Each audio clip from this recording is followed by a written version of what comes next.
जय माता दी। प्रेम से बोली संतोषी माता की जय। आज शुक्रवार के दिन आप सुनिए संतोषी माता की व्रत कथा। एक बुढ़िया थी और उसके 7 बेटे थे। 6 बेटे कमाने वाले थे और एक बेटा निकम्मा था। बुढ़िया माँ 6 पुत्रों की रसोई बनाती, भोजन कराती और पीछे से जो कुछ बचता वह 7वें पुत्र को दे देती। परंतु वह बड़ा भोला भाला था, मन में कुछ विचार नहीं करता था। एक दिन वह अपनी बहू से बोला, देखो मेरी माता का मुझ पर कितना प्रेम है। वह बोली, क्यों नहीं, सबका जूठा बचा हुआ तुमको खिलाती है। वह बोला, ऐसा भी हो सकता है क्या? मैं जब तक आंखों से ना देखूं मान नहीं सकता। बहू ने हंसकर कहा, देख लोगे तब तो मानोगे ना। कुछ दिन बाद बड़ा त्योहार आया। घर में 7 प्रकार के भोजन और चूरमा के लड्डू बने। वह जांचने को सर के दर्द का बहाना कर पतला कपड़ा सिर पर ओढ़कर रसोई घर में सो गया और कपड़े में से सब देखता रहा। 6 भाई भोजन करने आए। उसने देखा माँ ने उनके लिए सुंदर सुंदर आसन बिछाए, 7 प्रकार की रसोई परोसी। वह आग्रह करके जिमाती रही। वह देखता रहा। 6 भाई भोजन कर उठे। तब माँ ने उनकी झूठी थालियों में से लड्डुओं के टुकड़ों को उठाया और एक लड्डू बनाया। जूठन साफ करके बुढ़िया माँ ने पुकारा, उठ बेटा, 6 भाई भोजन करे, अब तू ही बेटा बाकी है, उठ और तू कब खाएगा? वह कहने लगा, माँ मुझे भोजन नहीं करना, मैं परदेश जा रहा हूँ। माता ने कहा, कल जाता तो आज ही जा। वह बोला, हाँ माँ, आज ही जा रहा हूँ। यह कहकर वह घर से निकल गया। चलते समय उसे बहू की याद आई। वह गौशाला में कंडे थाप रही थी। वह उसे जाकर बोला कि मेरे पास तो कुछ नहीं है, यह अंगूठी है सो ले लो और अपनी कुछ निशानी मुझे दे दो। वह बोली कि मेरे पास क्या है, यह गोबर भरा हाथ है। यह कहकर उसकी पीठ में गोबर के हाथ की थाप मार दी और वह चल दिया। चलते चलते दूर देश में पहुंचा। वहाँ पर एक साहूकार की दुकान थी।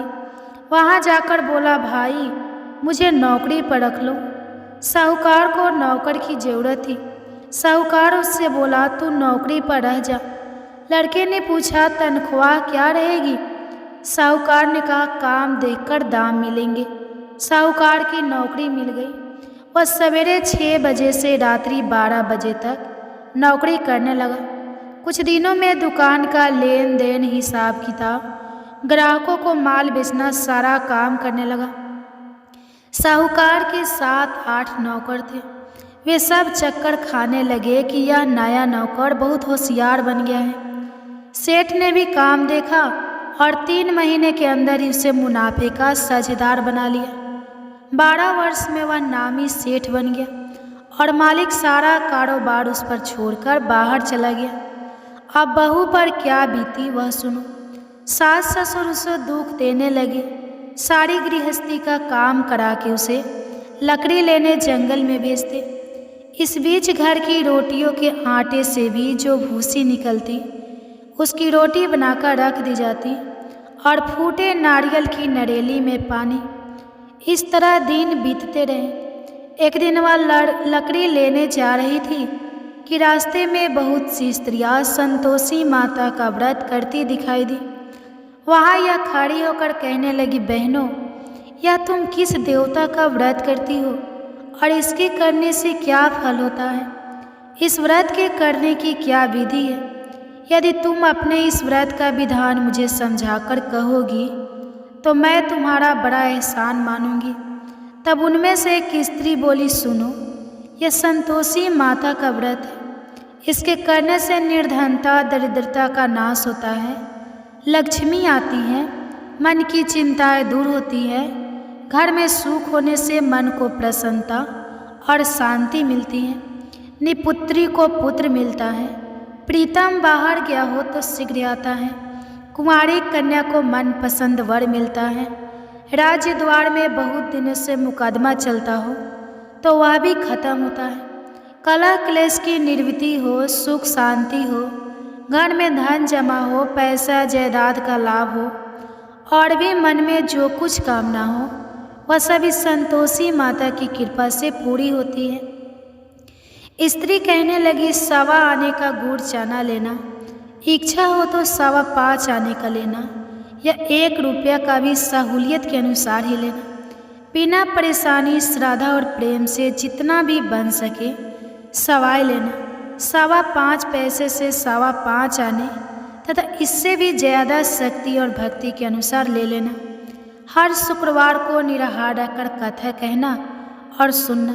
इसके बीच कर्म टूटे नहीं, लगातार नियम पालन करते रहना।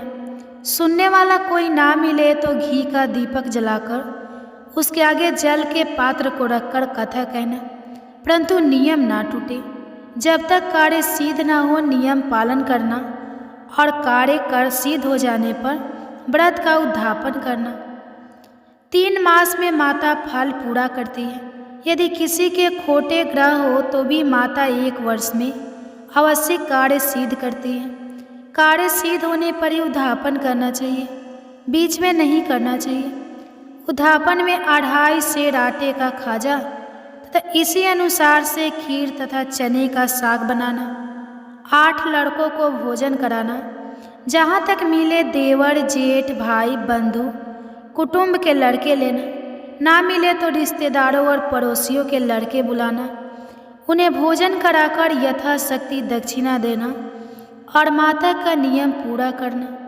उस दिन घर में कोई खटाई नहीं बनाना। यह सब सुनकर बुढ़िया की बहू वहाँ से चल दी। रास्ते में लकड़ी के बोझ के बेच दिया और उन पैसों से गुड़ चना लेकर माता के व्रत की तैयारी करने लगी। आगे चली और सामने मंदिर है। यह सुनकर माता के मंदिर में जाकर माता के चरणों में लौटने लगी। इसके बाद वह माँ से विनती करने लगी कि हे माँ, मैं निपट मूर्ख हूँ, व्रत के नियम कुछ नहीं जानती हूँ, मैं बहुत दुखी हूँ। हे माता, हे जगजननी, मेरा दुख दूर करो, मैं आपकी शरण में हूँ। माता को दया आई। एक शुक्रवार बीती कि दूसरे शुक्रवार को ही इसके पति का पत्र आया और तीसरे को उसका भेजा हुआ पैसा भी आ पहुँचा। यह देखकर जेठानी मुंह सिकोड़ने लगी, इतने दिनों में इतना पैसा आया, इससे क्या बढ़ाव है। लड़के ताने देने लगे कि काकी के पास अब पत्र आने लगे, रुपए आने लगा, अब तो काकी की खातिरदारी बढ़ जाएगी, अब तो काकी बुलाने से भी नहीं बोलेगी। बेचारी सरलता से यह कहती है कि भैया पत्र आएगा, रुपए आएंगे तो हम सबके लिए अच्छा है। ऐसा कहकर आंखों में आंसू भरकर संतोषी माता के मंदिर में आकर मातेश्वरी के चरणों में गिरकर रोने लगी। माँ, मैंने तुमसे पैसा नहीं मांगा, मुझे पैसे से क्या काम है, मुझे तो अपने सुहाग से काम है, मैं तो अपने स्वामी के दर्शन और सेवा मांगती हूँ। तब माता ने प्रसन्न होकर कहा, जा बेटी, तेरा स्वामी आएगा। यह सुनकर खुशी से वह बावली होकर घर जाकर काम करने लगी। अब संतोषी माँ विचार करने लगी, इस भोली पुत्री से मैंने कह तो दिया कि तेरा पति आएगा, पर आएगा कहाँ से? वह तो इसे स्वप्न में भी याद नहीं करता। इसे याद दिलाने तो मुझे ही जाना पड़ेगा। इस तरह माता उस बुढ़िया के बेटे के पास जाकर स्वप्न में प्रकट होकर कहने लगी, साहूकार के बेटे, सोता है या जागता है? वह कहता है, माता, सोता भी नहीं हूँ, जागता भी नहीं हूँ, बीच में ही हूँ। कहाँ क्या आज्ञा है? माँ कहने लगी, तेरा घर बार है या नहीं? वह बोला, मेरा सब कुछ है। माता, माँ बाप, भाई बहन, बहू, क्या कमी है? माँ बोली, पुत्र, तेरी घरवाली कष्ट उठा रही है, माँ बाप उसे दुख दे रहे हैं, वह तेरे लिए तरस रही है, तो उसकी सूध ले। वह बोला, हाँ माता, यह तो मुझे मालूम है, परंतु जाऊँ कैसे?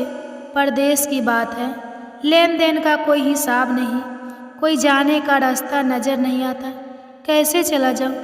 माँ कहने लगी, मेरी बात मान, सवेरे नहा धोकर संतोषी माता का नाम लेकर घी का दीपक जलाकर दंडवत कर दुकान पर जा बैठना। देखते देखते तेरा लेन देन चुक जाएगा, जमा माल बिक जाएगा, सांझ होते धन का ढेर लग जाएगा। अब तो वह सवेरे बहुत ही जल्दी उठकर मित्र बंधुओं से अपने सपने की बात कहता है। वह सब उसकी बात अनसुनी करके खिल्ली उड़ाने लगे। कहीं सपने भी सच्चे होते हैं। एक बूढ़ा बोला, देख भाई मेरी बात मान। इस तरह 5 साँच झूठ कहने के बदले देवता ने जैसा ही कहा है वैसा ही करना। तेरा क्या जाता है। अब बूढ़े की बात मानकर वह नहा धोकर संतोषी माता को दंडवत घर घी का दीपक जलाकर दुकान पर जा बैठता है। थोड़ी देर में वह क्या देखता है कि देने वाले रुपया लाए, लेने वाले हिसाब लाए। कोठी में भरे सामानों के खरीदार नगद में सौदा करने लगे। शाम तक धन का ढेर लग गया। मन में माता का नाम लेकर प्रसन्न होकर घर जाने के वास्ते गहना कपड़ा सामान खरीदने लगा। यहाँ के काम से निपट घर को रवाना हुआ। उधर बहू बेचारी जंगल में लकड़ी लेने जाती है। लौटते वक्त माता जी के मंदिर पर विश्राम करती है। वह तो उसका रोज रुकने का स्थान ही था। दूर धूल उड़ती देखकर वह माता से पूछती है, हे माता यह धूल कैसे उड़ रही है।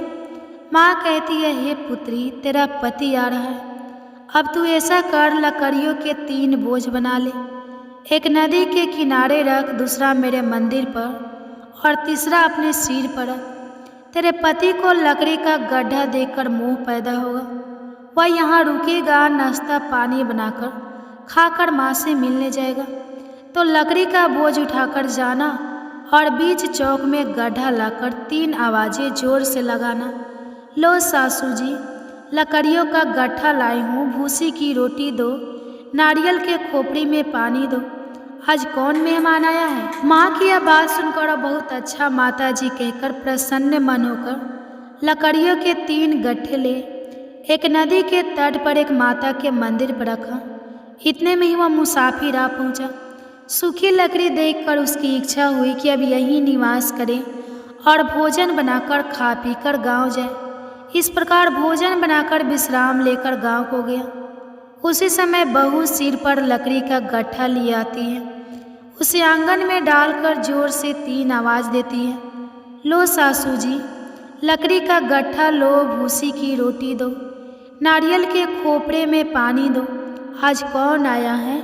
यह सुनकर उनकी सास अपने दिए हुए कष्टों को भुलाने हेतु कहती है, बहू ऐसा क्यों कहती है, तेरा मालिक ही तो आया है। बैठ, मीठा भात खाकर कपड़े गहने पहन। इतने में आवाज़ सुनकर उसका स्वामी बाहर आता है और अंगूठी देखकर व्याकुल हो जाता है। माँ से पूछता है, माँ यह कौन है। माँ कहती है, बेटा यह तेरी बहू है।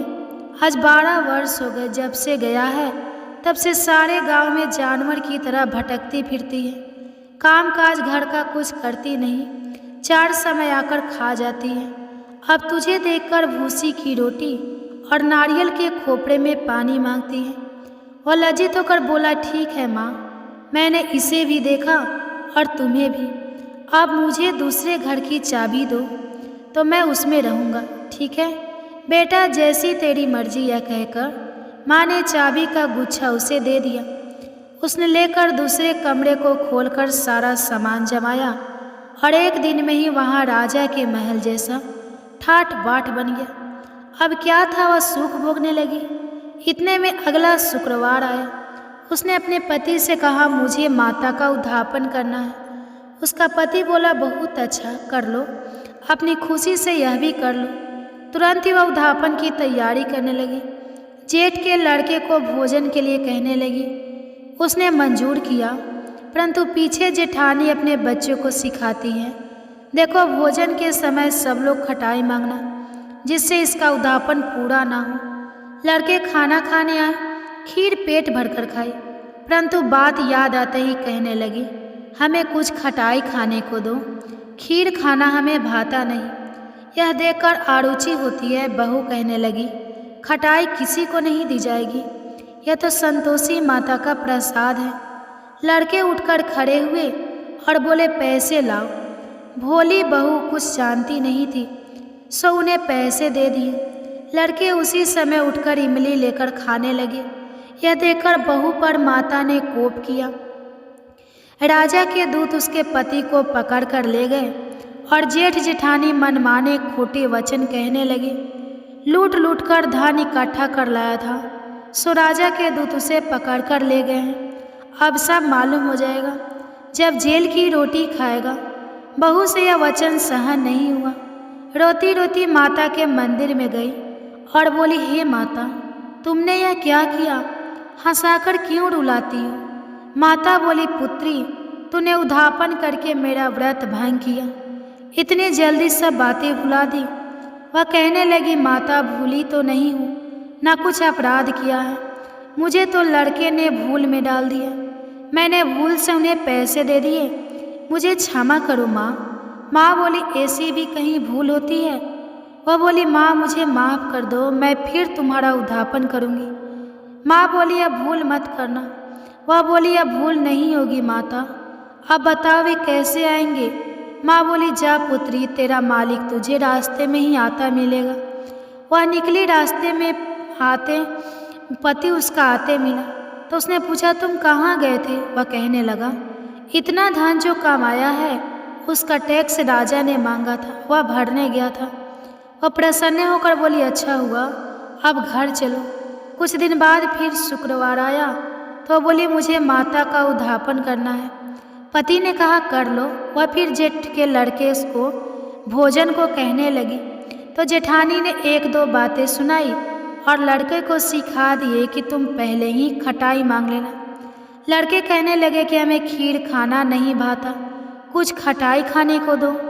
तो बहू बोली, खटाई खाने को नहीं मिलेगी, खाना हो तो खाओ। यह कहकर ब्राह्मणों के लड़के लाकर भोजन कराने लगी। यथाशक्ति दक्षिणा की जगह एक एक फल उन्हें दिया। इससे संतोषी माता प्रसन्न हुई। माता की कृपा होते ही 9वें मास उसको चंद्रमा के समान सुंदर पुत्र प्राप्त हुआ। वह पुत्र को लेकर प्रतिदिन माता जी के मंदिर को जाने लगी। माँ ने सोचा कि यह रोज आती है, आज क्यों ना मैं ही इसके घर चलूं, इसका आसरा देखूं तो सही। यह विचार कर माता ने भयानक रूप बनाया। गुड़ और चने से सना मुख, ऊपर से सूंड के समान हो, ऊपर उस पर मक्खियाँ भिन भिना रही है। दहलीज में पैर रखते उसकी सास चिल्लाई, देखो कोई चुड़ैल डाकनी चली आ रही है, लड़कों इसे भगाओ नहीं तो किसी को खा जाएगी। लड़के डरने लगे, चिल्लाकर खिड़की बंद करने लगे। बहू रोशन दानवे से देख रही थी। प्रसन्नता से पगली होकर चिल्लाने लगी कि आज मेरी माता मेरे घर आई है। यह कहकर बच्चे को दूध पिलाने से हट जाती है। इतने में सास का क्रोध फूट पड़ा। वह बोली कि इसे देखकर कैसे उतावली हुई जो बच्चे को पटक दिया। इतने में माँ के प्रताप से जहाँ देखो वहाँ लड़के ही लड़के नजर आने लगे। बहू बोली, माँ जी, मैं जिनका व्रत करती हूँ या वह संतोषी माता है। इतना कहकर झट से सारे घर के किवाड़ खोल दिए और सबने माता के चरण पकड़ लिए और विनती कर कहने लगे, हे माता, हम मूर्ख हैं, अज्ञानी हैं, तुम्हारे व्रत की विधि हम नहीं जानते। तुम्हारा व्रत भंग करके हमने बहुत बड़ा अपराध किया है। हे माता, बहू को जैसा फल दिया वैसा सबको देना। जो भी यह कथा पढ़ेगा या सुनेगा उसके सभी मनोरथ पूर्ण होंगे। प्रेम से बोलिए संतोषी माता की जय। आइए अब सुनते हैं संतोषी माता की आरती। जय जय संतोषी माता मैया, जय संतोषी माता, अपने सेवक जन की सुख संपत्ति दाता। ओम जय संतोषी माता मैया, जय संतोषी माता, सुंदर चीर सुनहरी माँ धारण की हो, हीरा पन्ना दम की तन श्रृंगारी हो।